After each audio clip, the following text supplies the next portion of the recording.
नमस्ते दोस्त, आप लोग का स्वागत करती हूँ अपने यूट्यूब चैनल पर। आप लोग के सामने एक देवी माँ का गीत सुनाने जा रही हूँ। अगर अच्छा लगेगा तो हमारे वीडियो को लाइक, सब्सक्राइब, शेयर कर जरूर करिएगा। कमेंट में बताइएगा कि हमारा गीत कैसा लगा। लहरे चुनरिया लाली शीतला के चौरिया हो कि निबिया तरवाना हो कि निबिया तरवाना। लहरे चुनरिया देवी मैया के चौरिया हो कि निबिया तरवाना। चढ़े हलुआ सोहरिया हो कि निबिया तरवाना। चढ़े हलुआ सोहरिया हो कि निबिया तरवाना। घर घर की भेड़िया से हावन हो त पूजनिया हो कि निबिया तरवाना। घर घर के भेड़िया से हो त हावन हो त पूजनिया हो कि निबिया तरवाना। चढ़े धरिया पिठरिया हो कि निबिया तरवाना। चढ़े धरिया पिठरिया हो कि निबिया तरवाना।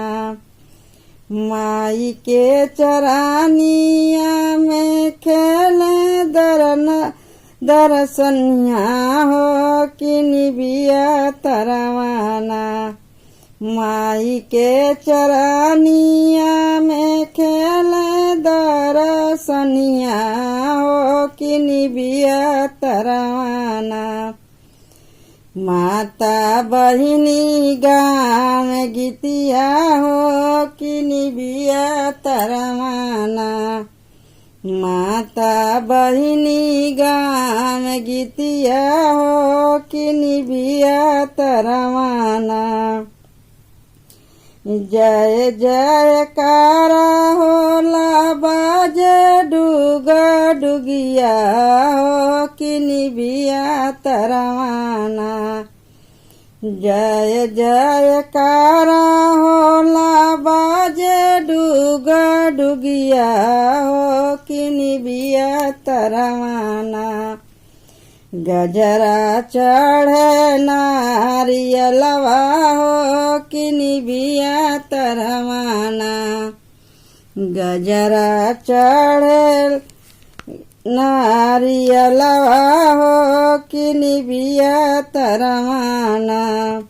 नवरात्रि हर घर में जले घिउआ का दियना हो कि निबिया तरवाना।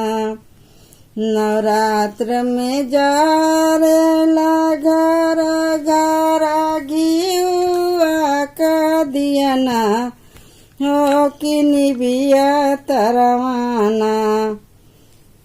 हो कि निबिया तरवाना। लहरे ला चुनरिया शीतला मैया के चौरवा हो कि निबिया तरवाना। लहरे लाली चुनरिया हो कि निबिया तरवाना।